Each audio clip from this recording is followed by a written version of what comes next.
नकली करेंसी का कारोबार किसी भी देश के लिए सिर्फ एक अपराध नहीं, बल्कि उसकी पूरी अर्थव्यवस्था के लिए एक गंभीर चुनौती बन सकता है। आपने भी समय-समय पर ऐसी खबरें जरूर सुनी होंगी, जिनमें पुलिस ने नकली नोटों के साथ किसी गिरोह को गिरफ्तार किया हो। लेकिन असली सवाल यह है कि आखिर नकली करेंसी का यह नेटवर्क काम कैसे करता है?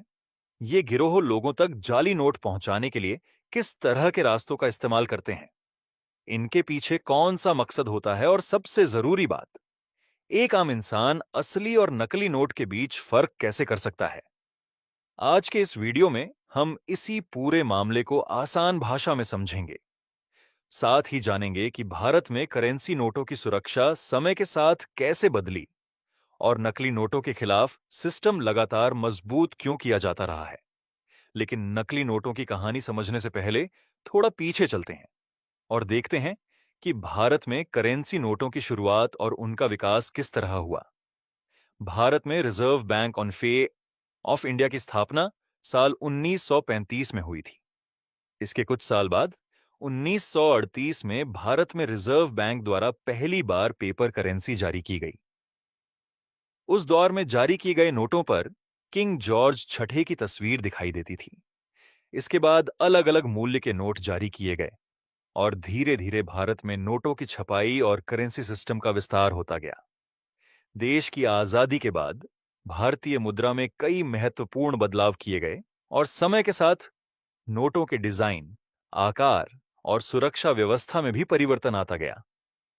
लेकिन जैसे जैसे प्रिंटिंग और दूसरी तकनीकों का विकास हुआ, वैसे वैसे नकली करेंसी बनाने की कोशिशें भी सामने आने लगीं। यही वजह थी कि करेंसी की सुरक्षा को लेकर लगातार नए कदम उठाए गए।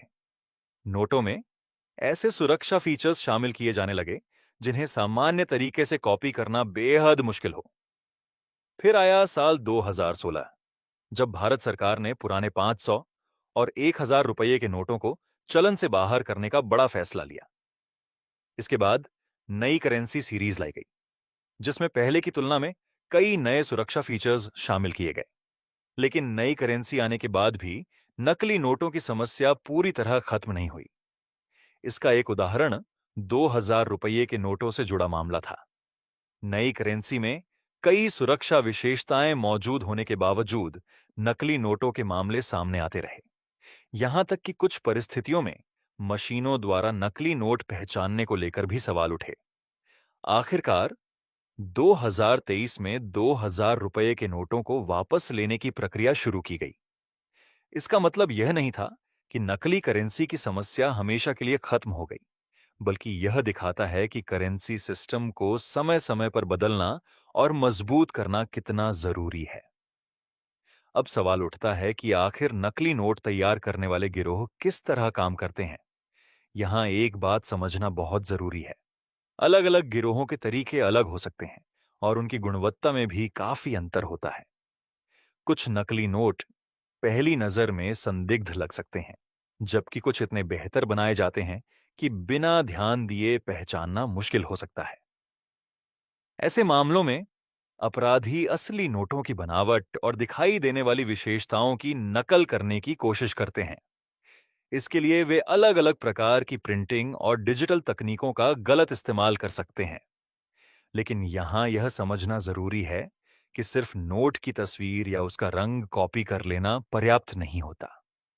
भारतीय करेंसी में कई ऐसे सुरक्षा फीचर्स होते हैं जो केवल देखने से नहीं, बल्कि छूने, रोशनी में देखने या नोट को अलग अलग कोण से देखने पर दिखाई देते हैं। उदाहरण के लिए, नोट पर मौजूद वाटरमार्क, सुरक्षा धागा, उभरी हुई छपाई और दूसरी पहचान संबंधी विशेषताएं नकली नोटों के खिलाफ महत्वपूर्ण भूमिका निभाती हैं। इसीलिए नकली करेंसी बनाने वाले अपराधियों के लिए असली नोट की पूरी सुरक्षा व्यवस्था की नकल करना आसान नहीं होता। इसके बावजूद अपराधी लगातार नए तरीकों का इस्तेमाल करने की कोशिश करते रहते हैं। वे नोट की सामान्य अपीयरेंस को ज्यादा से ज्यादा वास्तविक दिखाने की कोशिश करते हैं, ताकि उसे बाजार में आसानी से इस्तेमाल किया जा सके। और यहीं से कहानी का अगला हिस्सा शुरू होता है। नकली नोट बनाना एक बात है, लेकिन उन्हें लोगों तक पहुंचाना उससे भी बड़ी चुनौती है।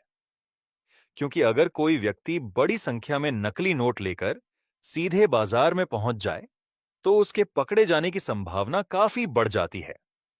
इसीलिए ऐसे अपराधी आम तौर पर अपने नेटवर्क का इस्तेमाल करते हैं। अलग-अलग मामलों की जांच में पुलिस को ऐसे नेटवर्क के बारे में जानकारी मिली है, जहां नकली करेंसी को छोटे-छोटे हिस्सों में बाजार तक पहुंचाने की कोशिश की जाती है। कुछ मामलों में छोटे कारोबार, नकद लेन देन वाले स्थान और ऐसे बाजार जहां बड़ी मात्रा में कैश इस्तेमाल होता है, अपराधियों के लिए आकर्षक माध्यम बन सकते हैं। शराब की दुकानों जैसे हाई कैश बिजनेसेस का नाम भी कई मामलों की जांच में सामने आया है। इसका कारण यह है कि यहां बड़ी संख्या में लोग रोजाना नकद भुगतान करते हैं और हर ट्रांजैक्शन को गहराई से जांचना हमेशा संभव नहीं होता। कुछ मामलों में गिरोह के सदस्य ऐसे लोगों की तलाश करते हैं जहां नकली नोटों को छोटे लेन देन के जरिए धीरे धीरे सर्कुलेशन में डाला जा सके, यानी पूरी प्रक्रिया किसी एक व्यक्ति के भरोसे नहीं चलती। इसके पीछे कई लोगों का नेटवर्क हो सकता है। कोई नकली करेंसी की व्यवस्था करता है, कोई उसे आगे पहुंचाता है और कोई उसे बाजार में इस्तेमाल करने की कोशिश करता है। इसी वजह से पुलिस के लिए ऐसे नेटवर्क को पकड़ना भी चुनौतीपूर्ण होता है। कई जांचों में यह सामने आया है कि नकली करेंसी से जुड़े अपराधों में केवल एक व्यक्ति नहीं, बल्कि अलग-अलग स्तर पर काम करने वाले कई लोग शामिल होते हैं। एक और दिलचस्प बात यह है कि ऐसे अपराधों में नकली नोटों के बदले हमेशा सोना, चांदी या दूसरी महंगी चीजें लेने की जरूरत नहीं होती। कुछ मामलों में नकली करेंसी के बदले नकली करेंसी का ही लेन देन या वास्तविक मुद्रा के मुकाबले तय अनुपात में एक्सचेंज जैसी व्यवस्था होने की बात सामने आई है। इसका उद्देश्य यही होता है कि असली और नकली पैसे के बीच सीधा कनेक्शन छिपा रहे और नेटवर्क लंबे समय तक चलता रहे। लेकिन इस पूरे कारोबार में सबसे बड़ा खतरा यह है कि इसका नुकसान केवल सरकार या बैंक को नहीं होता। जब नकली पैसा बाजार में पहुंचता है, तो आम दुकानदार, छोटे व्यापारी और सामान्य ग्राहक भी इसका शिकार हो सकते हैं। मान लीजिए, किसी दुकान पर आपको कोई नकली नोट मिल गया और आपने बिना जांचे उसे आगे किसी और को दे दिया। अगली जगह वही नोट फिर इस्तेमाल हो सकता है। इस तरह एक नकली नोट कई हाथों से गुजर सकता है और लोगों को तब तक पता नहीं चलता जब तक वह किसी बैंक, मशीन या प्रशिक्षित कर्मचारी की जांच में पकड़ में न आ जाए। यही कारण है कि नकली नोट की पहचान करना हर व्यक्ति के लिए जरूरी है। अब सवाल है कि अगर आपके हाथ में कोई संदिग्ध नोट आए, तो आप क्या कर सकते हैं? सबसे पहले नोट को सिर्फ देखकर फैसला मत कीजिए। नोट को रोशनी के सामने देखने पर कुछ सुरक्षा विशेषताएं दिखाई दे सकती हैं। इनमें वाटरमार्क जैसी पहचान शामिल होती है। इसके अलावा सिक्योरिटी थ्रेड भी एक महत्वपूर्ण फीचर है। अलग-अलग डिनोमिनेशन में इसके रूप और अपीयरेंस अलग हो सकते हैं। इसलिए सिर्फ रंग देखकर फैसला करने के बजाय आधिकारिक सुरक्षा विशेषताओं को ध्यान से देखना ज्यादा जरूरी है। नोट को हल्के कोण पर देखने से भी कुछ ऐसे तत्व दिखाई दे सकते हैं जो सीधे सामने से देखने पर स्पष्ट नहीं होते। इसी तरह नोट की प्रिंटिंग क्वालिटी पर ध्यान देना चाहिए। असली करेंसी में कई जगहों पर उभरी हुई प्रिंटिंग होती है, जिसे उंगली से महसूस किया जा सकता है। यह फीचर खास तौर पर इसीलिए महत्वपूर्ण है क्योंकि भारत की करेंसी को इस तरह डिजाइन किया गया है कि दृष्टिबाधित लोग भी कई पहचान संबंधी संकेतों की मदद से नोट को पहचान सकें। नोट पर मौजूद प्रतीक, महात्मा गांधी की तस्वीर, आइडेंटिफिकेशन मार्क्स और दूसरी टेक्टाइल फीचर्स भी इसी सुरक्षा व्यवस्था का हिस्सा हैं। इसीलिए अगर कोई नोट आपको सामान्य से अलग महसूस हो रहा है, उसकी प्रिंटिंग संदिग्ध लग रही है या कोई सिक्योरिटी फीचर ठीक नहीं दिखाई दे रहा, तो उसे नजरअंदाज नहीं करना चाहिए।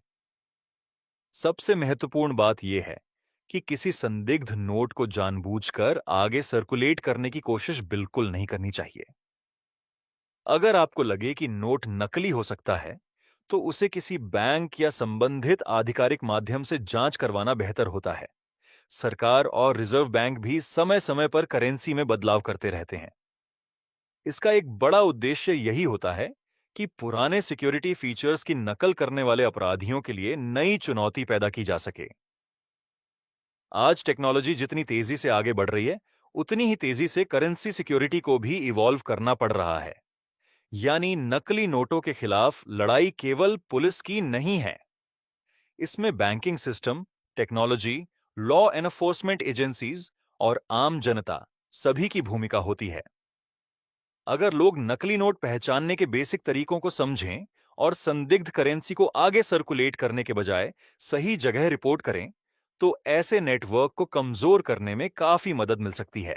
तो दोस्तों, नकली नोटों का कारोबार देखने में भले ही कुछ अपराधियों के लिए कमाई का जरिया दिखाई दे, लेकिन इसका असर पूरी इकोनॉमी और आम लोगों तक पहुंच सकता है। इसीलिए अगली बार जब आपके हाथ में कोई बड़ा डिनोमिनेशन का नोट आए, तो उसे बिना देखे तुरंत आगे बढ़ाने के बजाय कुछ सेकंड निकालकर उसके सिक्योरिटी फीचर्स जरूर जांचें। और अब सवाल आपके लिए है, क्या आपको लगता है कि आने वाले समय में टेक्नोलॉजी की मदद से भारत नकली करेंसी की समस्या को लगभग पूरी तरह खत्म कर सकता है? आपके हिसाब से इसके लिए सरकार को कौन से कदम और उठाने चाहिए? अपनी राय नीचे कमेंट में जरूर बताइए। अगर आपको यह जानकारी उपयोगी लगी हो, तो वीडियो को लाइक और शेयर जरूर करें, ताकि ज्यादा से ज्यादा लोग नकली नोटों के प्रति जागरूक हो सकें। और अगर आप पहली बार हमारे चैनल पर आए हैं, तो चैनल को सब्सक्राइब करना ना भूलें। मिलते हैं अगले वीडियो में एक और इंटरेस्टिंग टॉपिक के साथ। धन्यवाद।